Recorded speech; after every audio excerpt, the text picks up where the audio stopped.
ഇവിടെ ഇരിക്കുന്ന എല്ലാ കുട്ടികളെയും ടീച്ചർ എന്താ വിളിച്ചത്? പൂമ്പാറ്റകൾ എന്നാണ് വിളിച്ചത്. എല്ലാവരും പൂമ്പാറ്റകളാണോ? അല്ലേ? അറിവ് നേടി നമുക്ക് പറക്കണ്ടേ? ടീച്ചർ വലിയ പ്രസംഗമൊന്നും പറയാൻ പോണില്ല, നമുക്ക് കുറച്ച് സംസാരിക്കാം.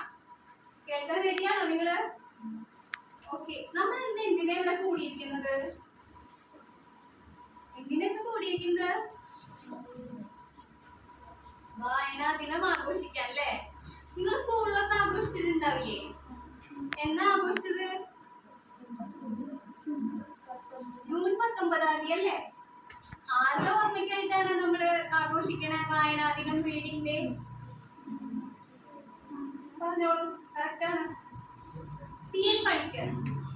ആരാണ് അദ്ദേഹം? ടീച്ചർ പറഞ്ഞുതരാം. ആരാണ് അദ്ദേഹം? നിങ്ങൾക്ക് അറിയോ? അപ്പൊ നമുക്ക് അങ്ങനെ തുടങ്ങാം. നമ്മുടെ ഈ ഒരു സെഷൻ നമുക്ക് അങ്ങനെ തുടങ്ങാം. അപ്പൊ ടി.എൻ. പണിക്കർ എന്ന് പറയുന്ന വ്യക്തി വളരെ മഹാനാണ്. എന്തുകൊണ്ടാണ് അദ്ദേഹം മഹാനായത്? അദ്ദേഹം ഒരു അധ്യാപകനായിരുന്നു അദ്ദേഹത്തിന്റെ ആദ്യ കാലഘട്ടത്തിൽ. ഇന്ന് കേരളം മുഴുവൻ അല്ലെങ്കിൽ ഇന്ത്യ മുഴുവൻ അംഗീകരിക്കുന്ന ഒരു വ്യക്തിയായിട്ട് അദ്ദേഹം മാറി. എന്തുകൊണ്ടാണ്? അദ്ദേഹം ചെറിയൊരു സ്റ്റെപ്പ് വെച്ചു. നമ്മുടെ മാഷിൽ പറഞ്ഞതുപോലെ, നമ്മുടെ മധുസാറ് പറഞ്ഞതുപോലെ ജനനന്മയ്ക്കായിട്ട് അദ്ദേഹം ഒരു സ്റ്റെപ്പ് വെച്ചു. എന്താണ് അദ്ദേഹം വെച്ച സ്റ്റെപ്പ് എന്ന് ടീച്ചർ പറഞ്ഞുതരാം കേട്ടോ. ആർക്കെങ്കിലും അറിയോ? അദ്ദേഹം വായനയുടെ മഹത്വം മനസ്സിലാക്കി. ഈ വായന കൊണ്ട് നമ്മുടെ സമൂഹത്തില് ഒരുപാട് പേർക്ക് അറിവും നേട്ടവും ഒക്കെ ഉണ്ടാക്കാമെന്ന് അദ്ദേഹം കുറെ കാലം മുമ്പ് തിരിച്ചറിഞ്ഞു. അപ്പൊ നമുക്കൊരു അറിവ് നമുക്ക് മാത്രമേ ഉണ്ടായാൽ മതിയോ? അത് നമുക്ക് എല്ലാവർക്കും പകർന്നു കൊടുക്കണ്ടേ? നമ്മുടെ അറിവ് നമുക്ക് നമ്മുടെ സ്വന്തമാക്കി വെക്കാൻ പറ്റില്ല. അത് കൊടുക്കുമ്പോഴാണ് നമുക്ക് അറിവ് കൂടുക, നമ്മുടെ അറിവ് കൂടുക. അപ്പൊ അദ്ദേഹം എന്ത് ചെയ്തു എന്ന് വെച്ചാല്, കേരളം മുഴുവൻ സഞ്ചരിച്ച് ഓരോരോ ഗ്രാമങ്ങളിലും പോയിട്ട് ഓരോരോ ലൈബ്രറികൾ ഉണ്ടാക്കി. ലൈബ്രറികൾ ഇന്ന് നമുക്ക് അറിവ് നേടാനായിട്ട് നമ്മുടെ കയ്യിൽ എന്തുണ്ട്? എന്തും നോക്കാൻ വേണ്ടിയിട്ട് നമ്മുടെ കയ്യിൽ എന്തുണ്ട്? മൊബൈലുണ്ട് അല്ലേ? പക്ഷേ ടീച്ചറുടെ കുട്ടിക്കാലത്ത് അല്ലെങ്കിൽ മധു സാറിന്റെ കുട്ടിക്കാലത്ത്, ദിനേഷ് സാറിന്റെ കുട്ടിക്കാലത്ത് നമുക്ക് മൊബൈൽ ഉണ്ടായിരുന്നില്ല. നമുക്ക് എന്തുണ്ടായിരുന്നുള്ളൂ? നമുക്ക് പുസ്തകങ്ങളെ ഉണ്ടായിരുന്നുള്ളൂ. അപ്പൊ ഈ പുസ്തകങ്ങളിലൂടെ ജനങ്ങൾക്ക് അറിവ് നൽകിക്കൊണ്ട് നാടിനെ നന്നാക്കാം എന്നുള്ള ഒരു ആശയം അദ്ദേഹത്തിന്റെ മനസ്സിൽ ഉദിച്ചു. അത് അദ്ദേഹം നടപ്പിലാക്കാനും ശ്രമിച്ചു. അപ്പൊ അദ്ദേഹം ഓരോ ഗ്രാമങ്ങളിലും സഞ്ചരിച്ച് ഓരോ ഗ്രാമങ്ങളിലും ഓരോ ലൈബ്രറികൾ ഉണ്ടാക്കി. എന്നിട്ട് 16,000 ലൈബ്രറികൾ കേരളത്തിലുടനീളം ഉണ്ടാക്കി. അത് ചെറിയൊരു കാര്യമല്ല. എന്നിട്ട് ആ എല്ലാ ലൈബ്രറികളെയും കൂട്ടി യോജിപ്പിച്ചുകൊണ്ട് ഒരു ഗ്രന്ഥശാല പ്രസ്ഥാനം, ഗ്രന്ഥം എന്ന് വെച്ചാൽ എന്താണ്? പുസ്തകശാല പ്രസ്ഥാനം ഉണ്ടാക്കി. ഒരു ചെറിയൊരു മനുഷ്യന്റെ, ഒരു അധ്യാപകനായിരുന്ന ഒരു ചെറിയ മനുഷ്യന്റെ വലിയൊരു കാൽവെപ്പാണത്. അതിന്റെ നേട്ടം നമ്മളും ഇന്ന് നമുക്കുണ്ട്. ആ നേട്ടം നമ്മുടെ ഗ്രാമത്തിലും ഉണ്ടല്ലേ ഒരു ലൈബ്രറി. പക്ഷെ ഇന്ന് വായന കുറവാണ്. ഇന്ന് ലൈബ്രറി ഉണ്ടെന്ന് പേര് മാത്രമുള്ളൂ. ദിനേഷ് സാറിന്റെ ഒക്കെ തീവ്രമായ പരിശ്രമം കൊണ്ടാണ് ഈ ലൈബ്രറി ഇന്നും നടന്നു പോകുന്നത്. ഓക്കെ, ഇപ്പൊ ഏകദേശം മനസ്സിലായോ ആരാണ് ടി.എൻ. പണിക്കർ സാർ എന്നുള്ളത്? മനസ്സിലായി? ഇനി അടുത്തത് ടീച്ചറോട് കഥ പറയാം. കഥ കേൾക്കാൻ എല്ലാവർക്കും ഇഷ്ടമാണ് അല്ലേ? അപ്പം വായനയുടെ പ്രാധാന്യം മനസ്സിലാക്കി തരുന്ന ഒരു കഥയാണ്. പണ്ട് ഒരു സ്കൂളില് നല്ല കുറുമ്പനായിട്ട്, വികൃതിയായിട്ടുള്ള, തന്നിഷ്ടക്കാരനായിട്ടുള്ള ഒരു കുട്ടി ഉണ്ടായിരുന്നു. ആ കുട്ടി ക്ലാസ്സിലെ മറ്റു കുട്ടികൾക്കും അധ്യാപകർക്കും ഒക്കെ ഒരു തലവേദനയാണ്. അപ്പൊ ക്ലാസ് ടീച്ചർ വിചാരിച്ചു ഇവൻ എങ്ങനെയെങ്കിലും നേരെയാക്കണം, ഇവനിങ്ങനെ വിട്ടാൽ പറ്റില്ല. കാരണം നമ്മൾ ഓരോ ടീച്ചർമാരെ വിചാരിക്കുന്നത് നമ്മുടെ ക്ലാസ്സിലുള്ള എല്ലാ കുട്ടികളും, നമ്മുടെ മുന്നിലിരിക്കുന്ന ഓരോ കുട്ടികളും നല്ലൊരു വ്യക്തിയായി മാറണമെന്നാണല്ലോ ആഗ്രഹിക്കുന്നത്. അപ്പം ഈ ടീച്ചർ എന്ത് ചെയ്തു എന്ന് വെച്ചാൽ, ഇവൻ ഒഴിവ് സമയങ്ങളിൽ എങ്ങനെ ഇവന്റെ സമയം ചെലവാക്കുന്നു എന്നുള്ളത് ടീച്ചർ നിരീക്ഷിച്ചു. അപ്പൊ ഈ കുട്ടി ഇന്റർവെൽ ടൈമിലും ഒഴിവ് സമയത്തൊക്കെ ക്ലാസ്സിലൊന്നും കയറാണ്ട് ലൈബ്രറിയുടെ ഒരു മൂലക്കിൽ ചെന്നിരിക്കും. അപ്പൊ ആ ടീച്ചർ എന്ത് ചെയ്തു എന്ന് വെച്ചാല്, ഇവനെ ആകർഷിക്കുന്ന രീതിയിലുള്ള നല്ല ഭംഗിയുള്ള പുറം ചട്ടയുള്ള ഒരു പുസ്തകം ഇവൻ കാണത്തക്ക രീതിയിൽ വെച്ചു. അപ്പൊ ആദ്യത്തെ ദിവസം അവൻ ആ പുസ്തകം കണ്ടപ്പോൾ ജസ്റ്റ് ഒന്ന് എടുത്ത് മറിച്ചു നോക്കി. ഒരു പേജ് വായിച്ചപ്പോൾ അവന് കുറച്ച് ഇഷ്ടം തോന്നി. അടുത്ത പേജ് വായിച്ചു. അങ്ങനെ അവൻ ഒറ്റയിരിക്കില്ല ആ പുസ്തകം മുഴുവൻ വായിച്ചു തീർത്തു. രണ്ടാമത്തെ ദിവസം ടീച്ചർ ഇതന്നെ ചെയ്തു. വേറൊരു പുസ്തകം, ഈ പുസ്തകത്തിന്റെ സെക്കൻഡ് പാർട്ട് എടുത്തു വെച്ചു. അപ്പം ലൈബ്രറിയുടെ വരാന്തയിൽ വെറുതെ ചെല്ലിരുന്ന ആ കുട്ടി ഈ പുസ്തകം കണ്ടപ്പോൾ വീണ്ടും അവൻ ആ പുസ്തകം വായിച്ചു. അങ്ങനെ തേർഡ് പാർട്ട് വായിച്ചു, 4ാം ഭാഗം വായിച്ചു. അങ്ങനെ അവൻ പുസ്തകങ്ങൾ വായിച്ചു. പതിയെ പതിയെ അവന്റെ സ്വഭാവത്തിലും ഒരുപാട് മാറ്റങ്ങൾ വരാൻ തുടങ്ങി. ക്ലാസ് ശ്രദ്ധിക്കാൻ തുടങ്ങി, മറ്റു കുട്ടികളോട് നന്നായിട്ട് പെരുമാറാൻ തുടങ്ങി. നന്മയുള്ള ഒരു കുട്ടിയെ അവൻ സ്വയം മാറി. അത് ടീച്ചർ പഠിപ്പിച്ചിട്ടാണോ?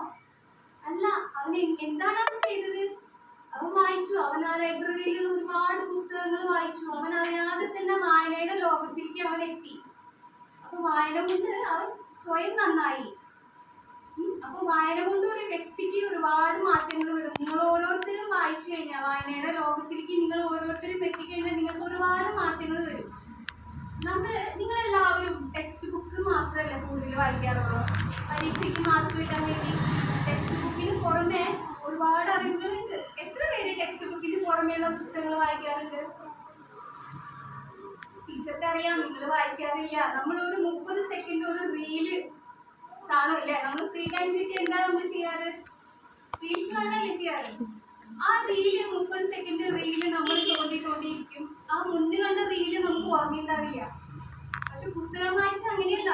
ഒരു പുസ്തകം നമ്മുടെ ജീവിതകാലം മുഴുവൻ അതിന്റെ ഓർമ്മയുണ്ടാവും നമുക്ക്. ആ പുസ്തകത്തിൽ എന്ത് വായിച്ചു, ഏതേത് കഥാപാത്രങ്ങളാണുള്ളത്, അതിലെന്താണ് ഉള്ളത് എന്നുള്ളത് നമുക്ക് ജീവിതകാലം മുഴുവൻ ഓർത്തിരിക്കും. ആരെങ്കിലും പുസ്തകം വായിച്ചിട്ടുണ്ടോ? ഏത് പുസ്തകം മോള് വായിച്ചിട്ടുണ്ട്? ഓർമ്മയില്ലേ പുസ്തകത്തിന്റെ കഥ എന്താണ്? കുറച്ച് കാര്യങ്ങളെങ്കിലും ഓർമ്മയില്ലേ? പക്ഷെ ഒരു റീല് കണ്ട ആ റീല് നമ്മൾ ഓർക്കാറുണ്ട്. എത്രയോ റീലുകൾ നമ്മൾ ദിവസവും കണ്ടു തീർക്കുന്നു അല്ലേ? നിങ്ങൾ വായിക്കാൻ ശ്രമിക്കൂ. ഒരു 5 മിനിറ്റ് എങ്കിലും വായിക്കാൻ ശ്രമിക്കൂ ഒരു ദിവസം. നമ്മുടെ ഈ ലൈബ്രറി മാക്സിമം നിങ്ങൾ ഉപയോഗിക്കണം. ഇനി ഈ ലൈബ്രറിയും അന്യം നിന്നും ഒരുപാട് ലൈബ്രറികൾ കൂട്ടിപ്പോകുന്നുണ്ട്. ഇതൊക്കെ നാടിന്റെ വലിയ സമ്പത്താണ്. ഇവിടേക്കുന്ന ഓരോ പുസ്തകങ്ങളും ഒരുപാട് വലിയ സമ്പത്താണ്. അറിവാണ് മനുഷ്യന്റെ ഏറ്റവും വലിയ ആയുധം. എന്താണ്? അറിവാണ്. അറിവ് ആർക്കും കട്ടുകൊണ്ടു പോകാൻ പറ്റില്ല നമ്മുടെ കയ്യിൽ. നമുക്ക് എവിടെ ചെന്നാലും നമുക്ക് ജീവിക്കാൻ പറ്റും നമുക്ക് അറിവുണ്ടെങ്കിൽ. അറിവില്ലാത്തവൻ പിണമാണെന്ന് പറയും. ഒന്നും കൊള്ളില്ല അറിവില്ലാത്ത ആൾക്കാർ. അപ്പൊ അറിവ് ടീച്ചർമാര് സ്കൂളിൽ നിന്ന് തരുന്നത് മാത്രമല്ല അറിവ്. അറിവ് നമുക്ക് സ്വയം നേടാം. എങ്ങനെ നേടാം? വായിച്ചാൽ നമുക്ക് അറിവ് നേടാൻ പറ്റും. പിന്നെ ടീച്ചർക്ക് പറയാൻ പിന്നെ നിങ്ങൾക്കൊക്കെ വായിക്കാൻ ഇഷ്ടപ്പെട്ട കുറച്ച് പുസ്തകങ്ങൾ ടീച്ചർ സജസ്റ്റ് ചെയ്യും. ടീച്ചറുടെ കുട്ടിക്കാലത്ത് ടീച്ചർ വായിച്ചു കൊടുക്കുന്ന പുസ്തകങ്ങൾ. ടോട്ടോച്ചാൻ കഥകൾ നിങ്ങൾ കേട്ടിട്ടുണ്ടോ? Alice in Wonderland, Harry Potter കഥകൾ, തെന്നാലി രാമൻ കഥകൾ, ചാണക്യ സ്റ്റോറീസ്. നിങ്ങൾ വായിച്ചു തുടങ്ങുന്ന സമയത്ത് നിങ്ങൾക്ക് ഇഷ്ടപ്പെട്ട കഥകൾ വായിക്കണം. ഇഷ്ടമില്ലാത്ത പുസ്തകം വായിച്ചു തുടങ്ങിയാൽ നിങ്ങൾ അത് അടച്ചു വയ്ക്കും. അവിടെ ഇഷ്ടമുള്ള കാര്യങ്ങൾ വായിക്കും. എല്ലാവരുടെയും ടേസ്റ്റ് ഒന്നല്ല. നമുക്ക് പലർക്കും പല അഭിരുചികളായിരിക്കും. നമ്മുടെ ടേസ്റ്റിനുള്ള പുസ്തകങ്ങൾ നമ്മൾ ആദ്യം വായിച്ചു തുടങ്ങാം. പലർക്ക് ഇഷ്ടപ്പെട്ട പുസ്തകങ്ങൾ വായിക്കും. ഒരെണ്ണം വായിക്കും, രണ്ടെണ്ണം വായിക്കും. നമ്മളറിയാണ്ട് നമ്മുടെ സ്വഭാവം മാറും. നമ്മൾ ഭയങ്കര നല്ല വ്യക്തികൾ. ടീച്ചർക്ക് എങ്ങനെയാണ് നിങ്ങളെ സംസാരിക്കാൻ പറ്റണം? നിങ്ങളുടെ മുന്നിൽ സംസാരിക്കാൻ പറ്റുന്നത് എങ്ങനെയാണ്? ഇതെനിക്ക് ഒരു ദിവസം കൊണ്ട് ഉണ്ടായതല്ല. ഞാൻ ഒരുപാട് ദിവസം കൊണ്ട് ഉണ്ടാക്കിയെടുത്താണ് ഈ സംസാരിക്കാനുള്ള കഴിവ്. ഓക്കെ, അത് പോട്ടെ. അപ്പൊ നിങ്ങൾ വായിച്ചു തുടങ്ങിയാലുള്ള ഗുണങ്ങൾ എന്താണ്? നിങ്ങൾക്ക് നല്ല ഭാഷ സംസാരിക്കാൻ പറ്റും. നല്ല പദങ്ങൾ ഉപയോഗിച്ചുകൊണ്ട് സംസാരിക്കാൻ പറ്റും. പിന്നെ വായിച്ചു കഴിഞ്ഞാല് എനിക്ക് ഇപ്പോഴും ഓർമ്മയുണ്ട് ഞാൻ വായിച്ച ഗള്ളിവറുടെ കഥകൾ. നിങ്ങൾ വായിച്ചിട്ടുണ്ടോ ഗള്ളിവറുടെ കഥകൾ? ഗള്ളിവറുടെ കഥ ഒരു ദ്വീപിലേക്ക്. അതെ അതെ അതെ. അപ്പം അതൊക്കെ ഭയങ്കര നല്ല അടിപൊളി സ്റ്റോറീസ് ആണ്. നിങ്ങൾക്കൊക്കെ വായിച്ചു കഴിഞ്ഞാൽ നിങ്ങളുടെ ഭാവനയുടെ ലോകത്തേക്ക് കൊണ്ടുപോകാൻ പറ്റിയ സ്റ്റോറീസ് ആണ്. പിന്നെ നിങ്ങൾ കുഞ്ഞുണ്ണി മാഷിനെ കുറിച്ച് കേട്ടിട്ടുണ്ടോ? കുഞ്ഞുണ്ണി മാഷ് പറഞ്ഞ വളരെ പ്രശസ്തമായ കുറച്ച് വാക്കുകളുണ്ട്. നിങ്ങൾ കേട്ടിട്ടുണ്ടാവും. അത് വായിച്ചാലും വളരും, വായിച്ചില്ലെങ്കിലും വളരും. അതിന്റെ അർത്ഥം എന്താണ്? നമ്മൾ വളരും. വായിച്ചാലും നമ്മൾ വളരും, വായിച്ചില്ലെങ്കിലും നമ്മൾ വളരും. വായിച്ചാൽ വിളയും. വിളയും വെച്ച് എന്താ അതിന്റെ അർത്ഥം? നെല്ലൊക്കെ വിളയില്ലേ? നെല്ലൊക്കെ വിളയുമ്പോ എന്താണ്? നമുക്ക് നല്ല പണം കിട്ടൂലേ? അത് കൊയ്തെടുത്ത് വിൽക്കുന്ന സമയത്ത്. അപ്പൊ നല്ല വായിച്ചാൽ വിളയും. നമ്മുടെ അറിവ് വിളയും. അതിന് അറിവുണ്ടായി കഴിഞ്ഞാൽ നമുക്ക് അതിന് നേട്ടം ഉണ്ടാക്കാൻ പറ്റും. നല്ല ജോലി കിട്ടും, നന്നായി സമ്പാദിക്കാൻ പറ്റും. വായിക്കാത്തവൻ എന്താണ്? വായിച്ചാൽ വിളയും, വായിച്ചില്ലെങ്കിൽ വളയും, വളഞ്ഞൊടിയും. എന്ന് പറഞ്ഞാൽ ഒന്നും കൊള്ളില്ല എന്നർത്ഥം. വായിക്കാത്ത ആളെ ഒന്നും കൊള്ളില്ല എന്നർത്ഥം. ഓക്കെ, അത് മനസ്സിലായോ അതിന്റെ അർത്ഥം? ഒന്ന് പറഞ്ഞു നോക്കിയേ. വായിച്ചാലും വളരും. പറഞ്ഞു എന്ന് പറഞ്ഞേ. വായിച്ചില്ലെങ്കിലും വളരും. വായിച്ചാൽ വിളയും. വായിച്ചില്ലെങ്കിൽ വളയും. ഓക്കെ, മനസ്സിലായോ? അത് കുഞ്ഞിനി മാഷ് 10, 27, 28 കൊല്ലം മുമ്പ് ടീച്ചർ 1ാം ക്ലാസ്സിൽ പഠിക്കുമ്പോൾ ടീച്ചറുടെ സ്കൂളിലെ ആനുവൽ ഡേക്ക് ഗസ്റ്റ് ആയിട്ട് വന്നിട്ടുണ്ട്. ഞാൻ 1ാം ക്ലാസ്സിൽ പഠിക്കുമ്പോൾ 27, 28 കൊല്ലം മുമ്പ്. അപ്പൊ ഞാൻ ഇന്നും ഓർത്ത്, നിങ്ങൾക്ക് അറിയില്ലേ കുഞ്ഞുണ്ണി മാഷ ഫോട്ടോ ഒക്കെ നിങ്ങൾ കണ്ടിട്ടുണ്ടാവുമല്ലോ. ഒരു കുഞ്ഞ മനുഷ്യനാണ്. ഒരുപാട് കുട്ടിക്കവിതകൾ എഴുതിയിട്ടുണ്ട്. ആ കുഞ്ഞു മനുഷ്യൻ നമ്മളെല്ലാവരും മലയാളികൾക്കിടയിലൊക്കെ അറിയപ്പെടുന്ന വ്യക്തിയായി എന്ന് പറഞ്ഞാൽ ടീച്ചറുടെ ഇത്രയൊക്കെ ഉണ്ടാവുള്ളൂ. അപ്പൊ അദ്ദേഹം പറഞ്ഞിട്ടുണ്ട്, എന്റെ പൊക്കമില്ലായ്മയാണ് എന്റെ പൊക്കം. പൊക്കമില്ല എന്ന് പറയുന്നത് ഒരു കുറവായിട്ട് അദ്ദേഹം കാണുന്നില്ല. മനസ്സിലായോ? പൊക്കമില്ലായ്മയാണ് എന്റെ പൊക്കം. നമുക്ക് എന്താ പറയാ, പലരും പല കോംപ്ലക്സുകൾ ഉണ്ടാവും. നമുക്ക് എന്നെ കാണാൻ ഭംഗിയില്ല, എനിക്ക് അറിയില്ല, ഞാൻ നിറം കുറവാണ്, ഞാൻ പഠിച്ചിട്ടില്ല എന്നൊക്കെയുള്ള ഒരുപാട് കോംപ്ലക്സുകൾ ഉണ്ടാവും. എല്ലാവർക്കും ഉണ്ടാവും കോംപ്ലക്സ്, എനിക്കും ഉണ്ട് കോംപ്ലക്സ്. പക്ഷെ ആ കോംപ്ലക്സുകളെ മാറ്റിയിട്ട് അതൊക്കെ നമ്മുടെ നേട്ടമാക്കി മാറ്റണം. നമ്മുടെ കുറവുകളെ നമ്മുടെ നേട്ടമാക്കി മാറ്റണം. അതാണ്. അപ്പൊ അദ്ദേഹത്തിന്റെ കുറവ് എന്താണ്? പൊക്കില്ല എന്നുള്ളതാണ്. അദ്ദേഹത്തിന്റെ കഴിവായിട്ട് ഒരു കവിതയിലൂടെ പാടി എന്നുള്ളതാണ്. പിന്നെന്താ, നമ്മുടെ ഒരു പുസ്തകം, നമ്മളിന്ന് വായനയെ കുറിച്ചാണല്ലോ നമ്മളിന്ന് പറയുന്നത്. ഒരു പുസ്തകത്തെ നമുക്കൊരു ബെസ്റ്റ് ഫ്രണ്ട് ആക്കി മാറ്റാൻ പറ്റും. ഒരു പുസ്തകത്തിൽ നിന്ന് നമുക്ക് കിട്ടുന്ന അറിവ് നമ്മുടെ ജീവിതത്തിലുടനീളം നമുക്ക് അതിനെ കൊണ്ടുപോകാൻ പറ്റും. പിന്നെ അതുപോലെ വേറൊരു കോട്ടുണ്ട്, എന്താന്ന് വെച്ചാല് അത് പിന്നെ പറയാം. ഇനി നിങ്ങൾ വായിച്ച പുസ്തകങ്ങളെ കുറിച്ചൊന്നും നിങ്ങൾക്കൊന്നും പറയാൻ പറ്റുമോ? ഞാൻ മാത്രം സംസാരിക്കേണ്ട, നിങ്ങളും കൂടി പറയോ നിങ്ങൾ വായിച്ച പുസ്തകം ഏതാണെന്നുള്ളത്? ഓരോരുത്തരും പറയോ. ടെക്സ്റ്റ് ബുക്കിന് പുറമെ നിങ്ങൾ വായിച്ച പുസ്തകങ്ങൾ, ബാലരമ, ബാലഭൂമി അങ്ങനത്തെ പുസ്തകങ്ങൾ ഉണ്ടോ? വായിക്കാറുണ്ടോ നിങ്ങള്? കളിക്കുടുക്ക, ടീച്ചറുടെ കുട്ടിക്കാലത്ത് ഇത്തരം പുസ്തകങ്ങളൊക്കെ ആയിരുന്നു. അന്ന് ടി വി ഉണ്ടായിരുന്നു. പക്ഷെ ഞങ്ങള് വെയിറ്റ് ചെയ്യും. അടുത്ത ഓരോ ആഴ്ചയാണ് ഈ പുസ്തകങ്ങൾ വരിക. അടുത്ത ആഴ്ചയ്ക്ക് വേണ്ടി ഞങ്ങൾ വെയിറ്റ് ചെയ്യും, അടുത്ത ലക്കം വരാൻ വേണ്ടി. ബാലരമ ഈ ആഴ്ച വന്നു കഴിഞ്ഞാൽ പിന്നെ അടുത്ത ആഴ്ചയാണ് വരിക. അപ്പൊ ഈ ആഴ്ചയുടെ കഥയുടെ കണ്ടിന്യൂവേഷൻ ആണ് അടുത്ത ആഴ്ച ഉണ്ടാവുക. ഇന്ന് കണ്ടിട്ടുണ്ടോ ബാലരമ? കുഞ്ഞിയ പുസ്തകം. അതില് മായാവി ഉണ്ട്, തെന്നാലി രാമൻ കഥകളുണ്ട്, അങ്ങനെ ഒരുപാട് കഥകളുണ്ട്. ഞങ്ങളുടെയൊക്കെ കുട്ടിക്കാലം എന്ന് പറഞ്ഞാൽ ഒരു 90s കിഡ്സ് അല്ലെങ്കിൽ 80s കിഡ്സിന്റെ ഒക്കെ കുട്ടിക്കാലം എന്ന് പറഞ്ഞു കഴിഞ്ഞാല് ഭയങ്കര അടിപൊളിയാണ്. നിങ്ങളുടെ ലോകം എന്ന് പറഞ്ഞാൽ മൊബൈലിന്റെ ഉള്ളിലാണ്. നിങ്ങള് കടല് ചിലപ്പോ കണ്ടിട്ടുണ്ടാവില്ല. കണ്ടിട്ടുണ്ടാവും. കടലിൽ നിങ്ങൾ കാണുന്നത് മൊബൈലിലൂടെയാണ്. നമ്മുടെ നഗ്ന നേത്രങ്ങൾ കൊണ്ട് നമുക്കത് കണ്ട് ആസ്വദിക്കാൻ ചിലപ്പോൾ നിങ്ങൾക്ക് ആവുന്നില്ല. നിങ്ങൾക്കറിയാം, കടലിനെ കുറിച്ച് ഞങ്ങൾക്ക് അറിയാവുന്നതിനേക്കാൾ കൂടുതൽ നോളജ് നിങ്ങൾക്കറിയാം. പക്ഷെ നമ്മളത് നേരിട്ട് എക്സ്പീരിയൻസ് ചെയ്യും. മനസ്സിലാവുന്നില്ല വ്യത്യാസം? നിങ്ങൾ എന്താ അറിയുന്നെങ്കിലും ഇപ്പൊ മൊബൈലിലൂടെയാണ്. പക്ഷെ ഞങ്ങളത് നേരിട്ട് അനുഭവിച്ചിട്ടുള്ള കുട്ടികളാണ് ഒരു 90s 80s കിഡ്സ്. അപ്പൊ ഞാൻ പറഞ്ഞു വന്നത്, നിങ്ങൾക്ക് ഇന്ന് ബാലമാസികകൾ ഉണ്ടാവും. നിങ്ങളുടെ വായന തുടങ്ങുന്നത് നിങ്ങൾക്ക് ബാലമാസികകളിൽ നിന്നും തുടങ്ങാം. ഇന്ന് ആപ്പിൾ പീസ് എന്നൊക്കെ പറഞ്ഞുള്ള പുസ്തകങ്ങൾ ഉണ്ടല്ലോ. ആപ്പിൾ പീസ് വരുത്താറുണ്ടോ? മോള് വരുത്താറുണ്ടോ? മിന്നാമിന്നി ഉണ്ട്. മിന്നാമിന്നി വരുത്താറുണ്ടോ നിങ്ങൾ? ഞാൻ വരുത്താറുണ്ട് എന്റെ മോന് വേണ്ടി. വായിക്കാറില്ല. എന്തിനാ ഞാൻ പറയുന്നത്? അത് അവിടെ കുന്നുകൂട്ടി വെച്ചിട്ടുണ്ട്. അപ്പൊ അറ്റ്ലീസ്റ്റ് നിങ്ങൾ ഒരു 5 മിനിറ്റെങ്കിലും വായിക്കുക. ലൈബ്രറിയിൽ അറ്റ്ലീസ്റ്റ് വീക്കിലി വൺസ് വരാൻ നോക്കുക. അല്ലെങ്കിൽ ആഴ്ചയില് മാസത്തിൽ ഒരിക്കലും വന്ന പുസ്തകങ്ങളൊക്കെ എടുത്ത് 1-2 പേജ് വായിച്ചാലും മതി. അത് നിങ്ങൾക്ക് ഒരിക്കലും നഷ്ടാവില്ല. ഇപ്പൊ എന്താ വെച്ചാൽ കുട്ടികൾ ടെക്സ്റ്റ് ബുക്ക് മാത്രമേ വായിക്കുള്ളൂ. അല്ലെ ടീച്ചർ പറഞ്ഞത് ശരിയല്ലേ? എനിക്കറിയാം നിങ്ങൾക്ക് ഒരുപാട് പഠിക്കാനുണ്ട്. ടെക്സ്റ്റ് ബുക്കില് സമയമില്ല. സ്കൂളിൽ പോകണം, ട്യൂഷന് പോകണം, എക്സ്ട്രാ കരിക്കുലർ ആക്ടിവിറ്റീസിന് പോകണം. സമയമില്ല എന്നറിയാം. എങ്കിലും ടെക്സ്റ്റ് ബുക്കിന് പുറത്തൊരു ലോകമുണ്ട്. ഒരുപാട് പുസ്തകങ്ങളുണ്ട്. അത് നിങ്ങളെന്ന് അറിയാൻ ശ്രമിക്കണം. ഓറഞ്ചാ കേട്ടിട്ട്